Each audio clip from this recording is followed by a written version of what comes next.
Easy to get, Lenny, not easy to succeed in by any stretch of the imagination. It's a tough job. You're gonna meet people. You're gonna meet and greet them, Liam. You're gonna be smiling as big as all outdoors. You're a good looking kid. I'm gonna guess you're fairly honest? Okay, so you're a decent human being. Lenny, how the customer's gonna treat him? Like crap. Like crap. Until they get to know you. People don't buy from car salespeople. They buy from people that they get to know and trust. It's like there's, I don't know what grade they teach it in Florida, but in Georgia they teach you in 3rd grade it's okay to abuse a car salesperson. Okay to lie to a car salesperson. Okay to treat them like crap. It's not right, but it is part of, it's part of the environment. And what you have to do is you can't take it personally.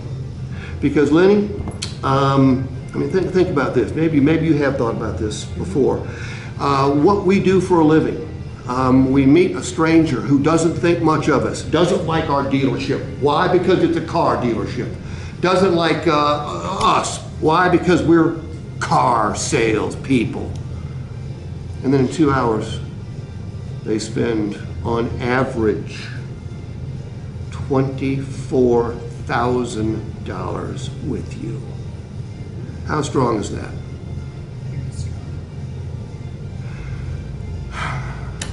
You know, what we're going to talk about today and tomorrow is sales skills, sure. But we're going to talk about how to help the customer have a good time. Okay? And when a customer has a good time, Lenny, what happens? You sell them a car and everybody... You don't sell them a car. Well, you help them buy a car. Right. It's funny.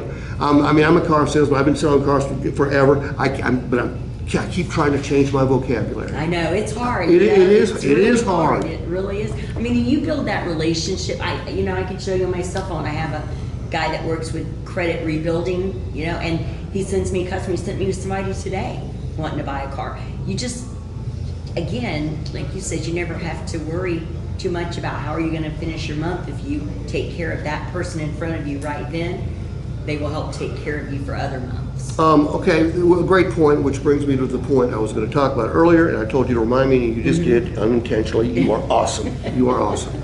I buy a car from you today. How many times will I hear from you over the next 12 months? Most car salesmen never, but the exceptional car salesman that we were talking yesterday reaches out to them, just to check on them, see how they're doing, let them remind them that you were there to help them, and that you're willing to help them with any future needs in the future. Okay, but answer my question. I'm buying a car from you. How many times will I hear from you over the next 12 months? For me, once every month, once every other month, just to say, hey, like we were discussing this, right? I think that if you send them, number one, you want to call them the next day, make sure everything's good. Then in another 2 to 3 weeks, you call them again, ask if, still everything's great. Hey, by the way, if you know anybody looking for a car, I want you to send them to me since I took good care of you. Then you also want to check with them maybe the next couple of months, just again, send them an email, give them a quick call. Hey, just wanted to say hello, make sure everything's good. You always want to send them on their birthday. That's why it's critical that you put in CRM, which is our e-lead, as we were talking, their birthday, because what it will do is remind them, or you, to call them and send them a birthday. How many people did you wish happy birthday today? None today. I wished 33 people Wow. happy birthday today. Why? None of you asked me why. I asked you what day, month and day you guys were born. Okay?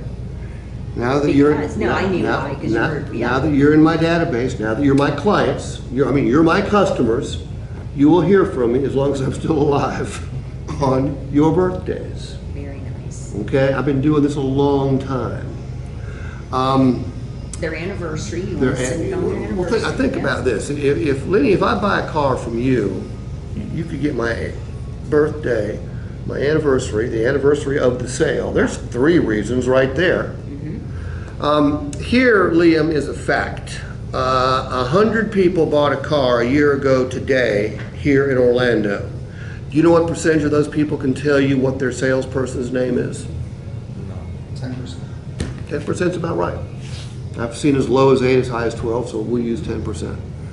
And I told you the average price of a vehicle is $24,000. That's used cars. New cars, the average price is $40,000. So people are spending $40,000, between $24,000 and $40,000, and they can't tell you who the hell they gave the money to a year later. Is that the customer's fault? No. A salesperson I met some years ago averages 57 units a month, made in 2018 or 2019 almost $500,000. I haven't seen him since. I don't know what he's making. I'm sure it's still good.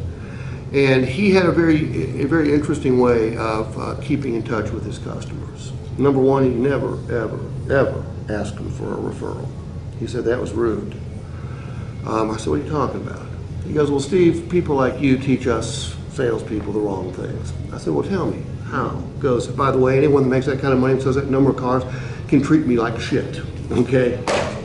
One of us is going to get it. Yeah, he's a giant fly. You know, one of us is going to get it.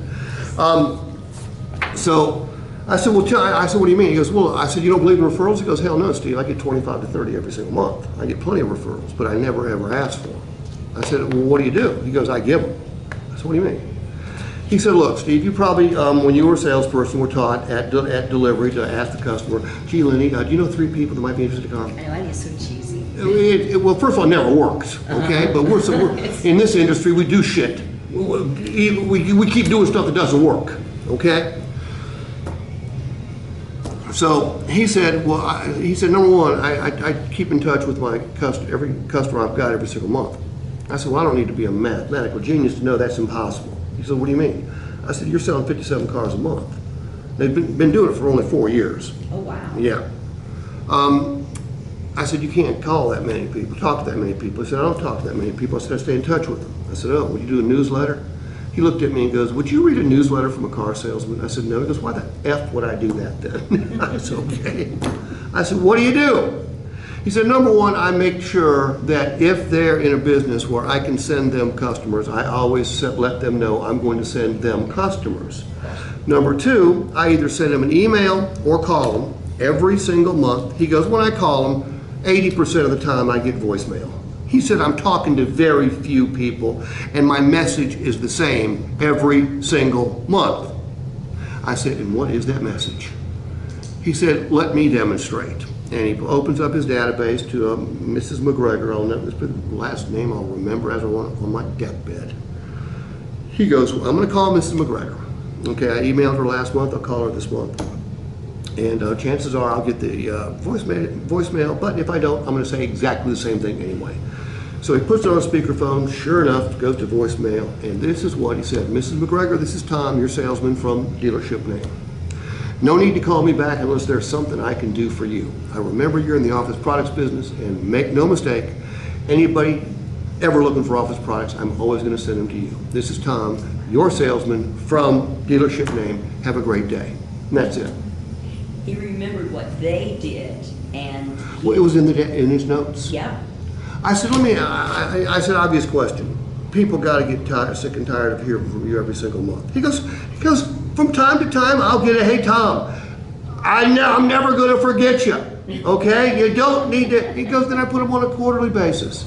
But just because 10 or 15 or 20 or even 30% don't want to hear from me every month doesn't mean I'm going to stop calling and emailing. Right. Because here's what happens. I buy a car from Lenny.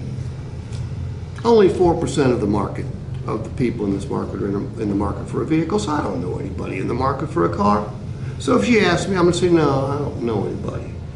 But if I hear from Lenny every single month via email or telephone, and she's saying, anything I can do for you, let me know. No need to call me back, no need to email me unless there's something I can do for you. Pretty soon, I'm going to know Lenny's name as good as I know anybody else's name in my sphere of influence. And I'm going to be on the golf course. I'm going to be at church. I'm going to be in a bar. I'm going to be at a party. I'm going to be at work. And someone's going to say, you know what? I need a damn car. And I'm gonna go, whoa, only one person on earth you need to check out for this. You need to go see my friend Lenny. This is how you get 25, this is how you get rich in this business. Because now when I show up here, or my friend shows up here, Lenny doesn't have to break down all the walls of mistrust. Because I've turned them on to her. I've said, look, this woman has offered to send me referrals.